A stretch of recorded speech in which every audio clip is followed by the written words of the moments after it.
বন্ধুরা, তোমরা সবাই কেমন আছো? আশা করি সবাই খুব ভালো আছো। তো আমি শতাব্দী নিয়ে চলে এসেছি তোমাদের জন্য আবারও একটা ছোট্ট ভিডিও। তো দেখতেই পাচ্ছ সকাল সকাল পৌঁছে গেছি।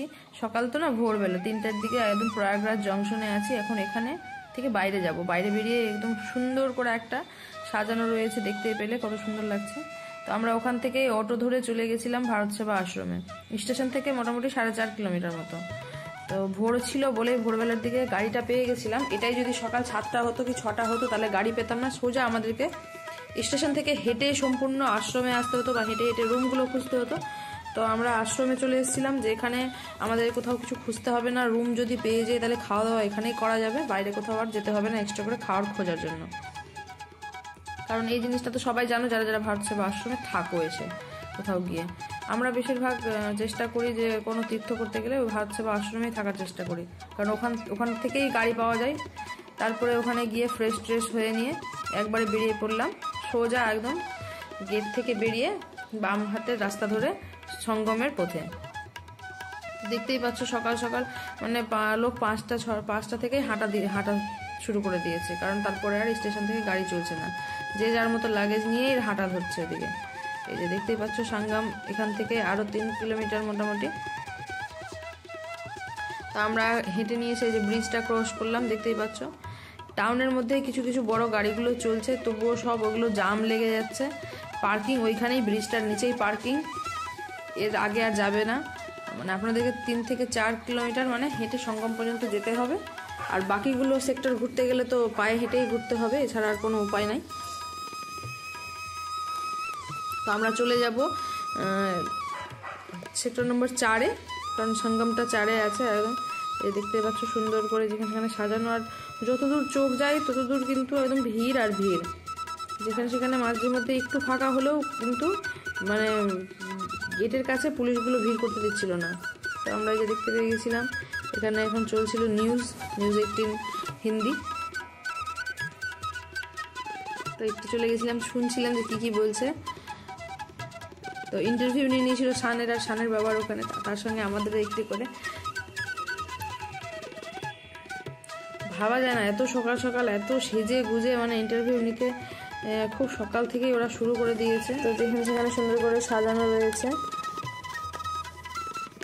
এখানে সব মানে পুরো সব কিছুর ইউনিকটাই উঠে চলে এসছে। যেমন খবরের একটা পুরো সেট আপই চলে এসছে এখানে। তোমার পুলিশ বলো, আর্মি বলো, বিএসএফ বলো, সিআইএসএফ বলো, সব কিছুর একটা ইউনিটি উঠে এখানে চলে এসছে একদম পুরো। দেখতেই পাচ্ছ কত কত বয়স্ক মানুষ হাঁটা দিয়েছে। আর এই যে রাস্তার মাঝখানে বাচ্চাগুলো এই দড়ির মধ্যে কি সুন্দর ব্যালেন্স করে নাচানাচি করছে, আমি দেখেই অবাক। এগুলো কিছুক্ষণ দাঁড়িয়ে দাঁড়িয়ে দেখছিলাম।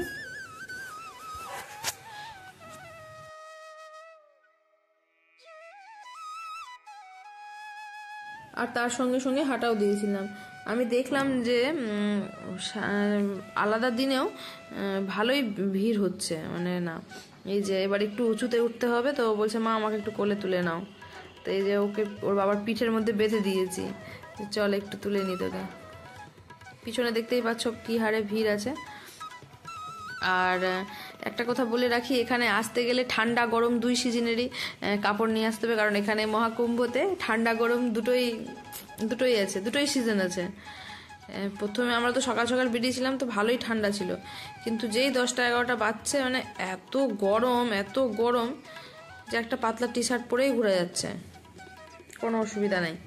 তো এই যে উঁচুটা এবার উঠে গেছি, এবার ওকে নামিয়ে নেবে। দেখতে পাচ্ছ কতটা উঁচু, আবার এটা মানে বাঁধের মতো আছে, বাঁধ রোড আর কি।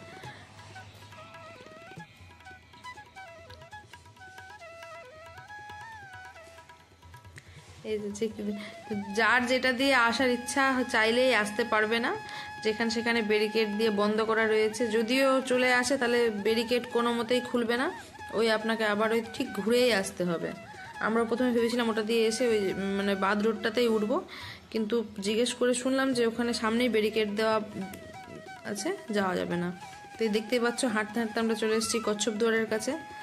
কচ্ছপ দুয়ার পেরিয়ে তারপরে আছে নন্দী দুয়ার। এই যে দেখতে পাচ্ছ ব্রিজ। তো চলে এসেছি সেক্টর নম্বর 4 কালী মার্গ। তো দেখতে পাচ্ছ ধীরে ধীরে যত এগোচ্ছি তত ভিড়। ভাবছি যে এখন কি গিয়ে স্নান করা সম্ভব, স্নান করতে কি আদৌ পারবো, যা ভিড় আছে। তো চলো জিনিসপত্র এক জায়গায় রেখে গিয়ে স্নানটা করতে হবে আগে কোনো মতো করে।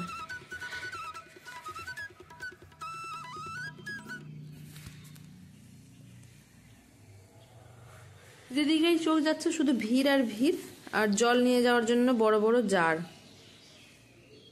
তো এত বড় বড় জার তো আমরা আর বয়ে নিয়ে যেতে পারবো না, কারণ অনেক লাগেজ আছে, তার সঙ্গে সান আছে, আবার 2-3টে জায়গাও ঘুরতে যেতে হবে। তো এত জিনিস তো ওই জন্য ভেবেছি যে 1/2 লিটার বোতলে জল নিয়ে নিব।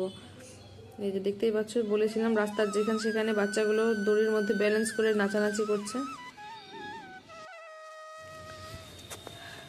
তো এটা আমরা যে সকাল সকাল গেছিলাম, তো সবাই বলছে এটা একটু কম ভিড়, মানে একটু বেলা বাড়লে আরো ভিড়, মানে ট্রেন যত মানে স্টেশনে এসে এসে লাগতে শুরু করবে, সকালের ট্রেন অনেকগুলো এসে ঢুকছে সকালবেলায় 9:30, 10টা, 11টায়, তখন প্রচুর ভিড় বাড়ছে একদম স্টেশন থেকে নিয়ে রোড পর্যন্ত। তো আমরা এর মধ্যে টুক করে স্নান সেরে নিলাম, স্নান করে নিয়ে স্নান করার জন্য আলাদা কাপড় নিয়ে এসেছিলাম, কাপড় পরে স্নান করে ভিজা কাপড়গুলো বেগে নিয়ে আবার আমরা ড্রেস পরে নিয়েছি। তো ওই ক্লিপটা, স্নানের ক্লিপটা নেওয়া হয়নি, কারণ নদীর ধারে একদম অনেক ভিড়, অনেক অনেক অনেক, আর নৌকাতে তো উঠার এখন কোনো ব্যবস্থাই নাই, মানে অনেকটা হেঁটে যেতে হবে, অনেকক্ষণ আবার লাইন দিতে হবে। আবার বলছে যে সঙ্গম ঘাটেও স্নান করার জন্য অনেকক্ষণ অপেক্ষা করতে হচ্ছে, মানে মেন যেখানে সঙ্গমটা আছে ওখানেও আবার বাচ্চা নিয়ে যাওয়া সম্ভব না এই ভিড়ের মধ্যে। তো ওখানে মানে সব ইনক্লুড করাই আছে, সঙ্গমের জল, ওইটাই সঙ্গম ঘাট, সবাই স্নান করছে। আর এই হচ্ছে ফেরার পথের রাস্তা, দেখতেই পাচ্ছ, বুঝতেই পারছো মাথাগুলো কি হারে দেখা যাচ্ছে পিঁপড়ার মতো। স্নান করার আগে যতটা ঠান্ডা লাগছিল, জল তো প্রচুর ঠান্ডা ছিল, ভাবছিলাম স্নান করে শেষ, কিন্তু মানে খুব ফ্রেশ লাগছিল স্নান করার পরে। আর দেখতে পাচ্ছ ধীরে ধীরে এবার রৌদ্র উঠতে শুরু করেছে। তো একটু জল খাওয়ার খেয়ে নিয়েছিলাম, লুচি তরকারি। স্নান এখানে এখন বসে আছে, তারপরে দেখে নিয়েছিলাম কাটাওয়ালা বাবা ওখানে।